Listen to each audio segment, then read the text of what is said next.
everybody, and welcome to English Pod. My name is Marco. My name is Catherine, and we hope by now you're very excited about football or soccer. This is the World Cup time of year, so this comes every 4 years, actually.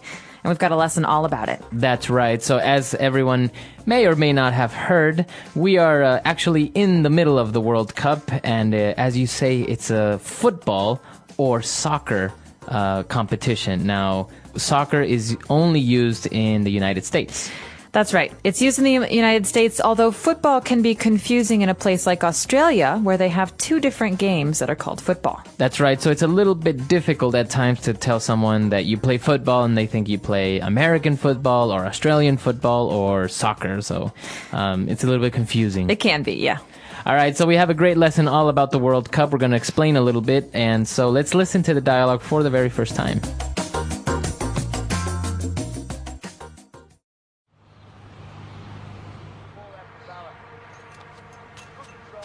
What are you doing? What am I doing? What am I doing? Don't you know what day it is? No. It's only the day when the world's biggest sporting event is kicking off. What? The World Cup. The first match is today. It's Mexico versus South Africa. It's going to be a really good match. Both teams have a very strong offense and have skilled players. I think that South Africa will probably dominate the first half since they are the host country and all. I have no idea what you're talking about. The only sporting event we watch at home is the Super Bowl. This is bigger than the Super Bowl, man. Teams from 32 countries compete against each other every 4 years and fight to win that trophy. They first start in a group stage with 8 groups, each group having 4 teams. The top 2 teams pass on to an elimination stage before going on to the semifinals and the quarterfinals. Sounds interesting, but soccer doesn't really appeal to me. Are you kidding? Over 700 million people watched the final match of the 2006 World Cup. It's a very exciting and nerve-wracking sport. Each nation is cheering on their team, hoping they will become the next champion. So far, Brazil is the team with the most titles under their belt. They're really good. All I know about soccer is that you can't use your hands and that players are always falling down trying to get a free kick or penalty kick. It seems like a sissy sport to me. Whatever. I'm going to go watch the opening match.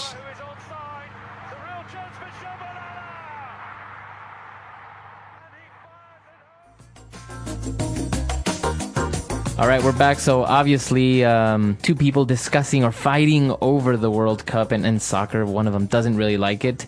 But he came up with some really interesting points and explained a couple of interesting things. So let's take a look at some of that vocab on Language Takeaway. Language takeaway. So, okay, the very first phrase here is a very important one. We're talking about sports. This game is called a sporting event. That's right. So a sporting event is an event, I guess you would say, is a performance or something that happens occasionally, but related to sports. That's right. So an event can be a game itself or a tournament. You've heard maybe of, well, the UEFA Cup, that's the European Federation of Football or whatever it is. Mm-hmm. So basically you have this tournament for European soccer teams, but the World Cup is also an event, and a very important game could also be an event. So this basically means a sporting match or a sporting competition. That's right. Now it may sound confusing as to why you put the ing in sport. It should be maybe sports event or sport event. But I'm not really sure why we add the gerund to sporting event. We always just say it this way. It's a set phrase. So let's remember that it's sporting event. This is the world's most important sporting event, for example. Okay, very good. Now we went in, we talked about the first match, Mexico versus South Africa. And they're talking about the teams and how they both have a very strong offense. Okay, so offense is a part of the team. Basically, it's a group of players who are trying to score. That's right. Okay, so when you're good at offense, it means you're good at scoring. Mm-hmm. And the opposite of offense is what? Defense. Defense. So offense, defense. Mm-hmm. You can say they have a very strong defense. That means that it's very hard to score against them because their defenders, their goalies, they're all very strong. That's right. So we're talking about an offense and a defense, both very important parts of a team. And so the guy continued and made a little bit of a prediction saying that South Africa will probably dominate the first half. Okay, so you know that football matches are split into halves. You have first half and second half. To dominate here means to be stronger than someone else. So to control the ball or to have possession or to be the one that is the strongest team on the field. That's right. So you can dominate by having a very strong defense, or you can dominate by having a very strong offense, or both. Dominate means be stronger than. That's right. Okay, now let's move on to the other guy who doesn't really like soccer. And he says, I have no idea what you're talking about. All I know is that I watched the Super Bowl. Okay, now this is a very American thing, the Super Bowl. That's right. We mentioned earlier that in America, most people call the game soccer, not football. Well, that's because in America, we have a different game called football. That's right. And so the Super Bowl is like the most important game in the football world. It's the game that happens every year at the very end of the season. That's right. So this is what we usually call American football. So you've probably seen it on TV as well. And the Super Bowl is basically the name of the final sporting event of American football. Just like we have World Cup, we have the Super Bowl. And the winner of the Super Bowl is the best team that year. That's right. All right, so now let's go on to explain a little bit about how the World Cup works. The guy went on to explain that there are 32 countries competing, and basically we have 3 parts: an elimination stage, a semifinals, and quarterfinals. Okay, so basically this describes the different levels, because obviously 32 teams can't compete for one trophy at first. You have to make the numbers smaller. So 32 becomes 16, becomes 8, becomes 4, becomes 2. That's right. And so we have different groups for these. The first one is the elimination stage, when some teams lose and they go home. That's right. And after that, then we have a quarterfinals. So what is quarterfinals? The quarterfinals are when you have 8 teams that are basically the top 8 teams of the competition, and they will play against one other opponent. So the winner passes on to the next stage, which would be the semifinals. Well, the math makes sense because quarter has to do with 4, right? That's right. So in the quarterfinals, 8 teams become 4. And in the semifinals, 4 teams become 2. That's right. And then what happens after the semifinals? And then we have the final, where basically the 2 top teams will compete against each other, and there will be one champion. USA! US! And this is when it gets very nationalistic. People are very proud of their countries. Of course, of course. And so this basically is what happens and how we get our champion. And, well, now let's explain a little bit very quickly about 2 things that happen in the game during gameplay, when we have a free kick and a penalty kick.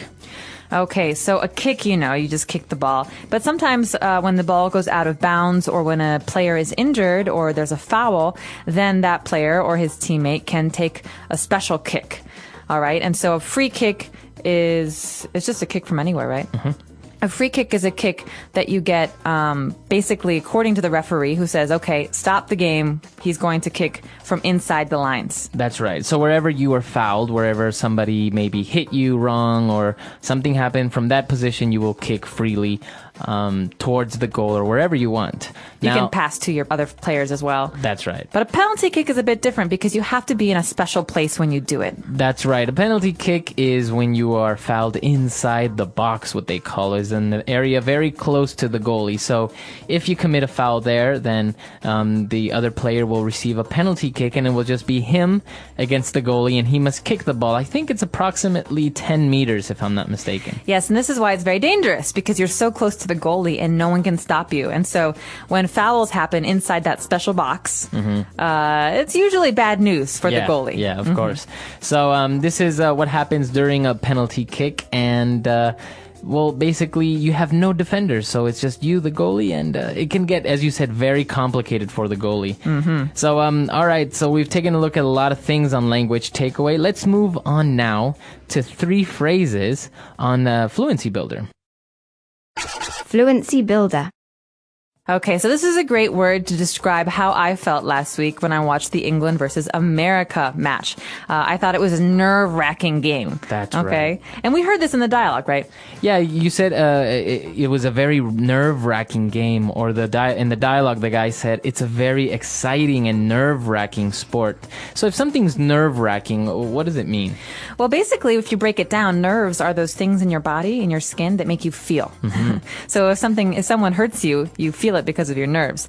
So something that is nerve-wracking makes you nervous. It makes you anxious. It makes you feel very sensitive. That's right. So, of course, the sporting event is so exciting, and you're worried that your country or your team will lose, that you're very nervous and you're very excited, you're very anxious. A lot of things are going on. Maybe you're sweating, maybe you're drinking a lot. You don't want to see your team lose, and so you get very nervous. That's right. And now, of course, if your team is in the World Cup, you are cheering on for your team, or you're cheering them on. Okay, so this is an interesting phrase because maybe you've heard the word to cheer before, go team, go team. Yeah. This is cheering. But we often say, I want to cheer him on. Okay, so this on to me means like, I want to cheer him on to victory. I want to push them towards some goal. And so you hear this a lot. Let's cheer them on. Or he was really cheering me on. Made me feel good. And Motivating you. Motivating you. So to cheer someone on. Cheer them on. All right. So obviously this is why we have cheerleaders, right? Girls that Give me an cheer. A. Give me a B. These are the girls or the group of girls that cheer teams on. Or men too. I've seen male cheerleaders. Yes, that's true. All right. And now when we talked about Brazil, they are the team with the most titles under their belt. Okay, we're not talking about a real belt here, are we? No. Under your belt, or under their belt in this case, means that in their history, they have the most titles. That's right. I think it may come from boxing or one of those sports where you actually wear a belt that says your title. And I think, if I'm not mistaken, sometimes a boxing belt will have various titles on the belt. Right, the championship belts. Yeah. Because they wear it afterwards. I've never heard that before, but it does make sense. But the important thing to remember here is that it's not just sports. You could say he has 10 years of experience in marketing under his belt. That's right. That means he's good. I mean, he's experienced at marketing. That's right. So that's right. As you said, you can use it for work experience. You can use it for titles in work, or maybe in education. You can say he's got 3 master's degrees under his belt. Wow. All right. So a lot of great stuff there. We've taken a look at a lot of vocab. So I think we should listen to our dialogue again, and we'll be back to talk a little bit more.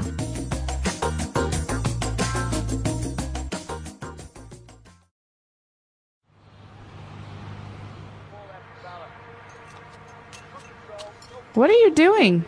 What am I doing? What am I doing? Don't you know what day it is? No. It's only the day when the world's biggest sporting event is kicking off. What? The World Cup. The first match is today. It's Mexico versus South Africa. It's going to be a really good match. Both teams have a very strong offense and have skilled players. I think that South Africa will probably dominate the first half since they are the host country and all. I have no idea what you're talking about. The only sporting event we watch at home is the Super Bowl. This is bigger than the Super Bowl, man. Teams from 32 countries compete against each other every 4 years and fight to win that trophy. They first start in a group stage with 8 groups, each group having 4 teams. The top 2 teams pass on to an elimination stage before going on to the semifinals and the quarterfinals. Sounds interesting, but soccer doesn't really appeal to me. Are you kidding? Over 700 million people watched the final match of the 2006 World Cup. It's a very exciting and nerve-wracking sport. Each nation is cheering on their team, hoping they will become the next champion. So far, Brazil is the team with the most titles under their belt. They're really good. All I know about soccer is that you can't use your hands and that players are always falling down trying to get a free kick or penalty kick. It seems like a sissy sport to me. Whatever. I'm going to go watch the opening match.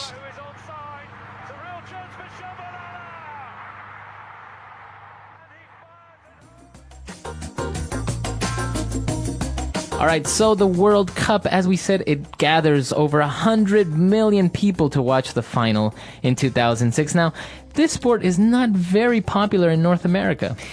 It's not, well, that's not totally true because Mexicans really follow football. That's right. That's right. But I think in America, in United States, it is one of the less popular sports. I was thinking the other day, maybe number 5 on our list of popular sports. Maybe because, well, you have American football, the NFL, you have Major League Baseball, you have the NBA, you have the NHL, and I think maybe before soccer, you probably either have golf or tennis before soccer. Even though the United States does have its own Major League Soccer. Yep, MLS, Major League Soccer. And my hometown team is Chicago Fire, pretty good team. I heard they're very good. And the LA Galaxy, I think, is the other best team in the States. That's right. Now, the United States did host the 1994 World Cup, and I think this is where a little bit of more interest started to come up, and I think Major League Soccer was formed prior to the World Cup in the United States. That's right. Well, there's another part of it. I mean, as young people, as children, we almost all played soccer. I played soccer. I know a lot of my friends did as well. It's not popular everywhere, but a lot of people play it. And there's not really an audience for soccer in America once you're in the professional realm. And so the problem is when you pass college, you don't think of it as, the NBA, for example, because there's not as big of an audience. And so people just end up doing their normal jobs as opposed to being professional soccer players. I think that has a big something to do with it is the fact that there is not as much money in this sport professionally as, for example, the NBA or prestige. Exactly. Although this is the on the other hand, these players that do make it and they really want to play, they go abroad and they go play in the European leagues or something like that. That's right. I think a lot of the American players who were playing the other day against England were playing against their teammates because so many of the American team, the American national team, play in the English Premier League. It was really awkward. Well, it's a really great sport, as I think it's one of the most popular sports in many other countries as well, because it's so easy. All you need is a ball, you need a group of people, you put 2 rocks, and you have a goal, and you start playing. And that's probably why it's the most international sport, because it's very easy to set up. People all over the world love it, and hopefully one day the United States will kind of push it and champion. Yeah, well. I hope this year they'll become champions, but my fingers are definitely crossed because who knows? All right, so it's a really great topic. We want to know if your country is in the World Cup. Have you ever qualified for a World Cup? There are still many countries who haven't made it. Of course, it's a very small pool. 199 countries compete to qualify for the World Cup, and only 32 make it. And you can also tell us who you're supporting. We won't judge. That's right. So we're waiting for your comments at EnglishPod.com. We'll see everyone there. Bye. Bye.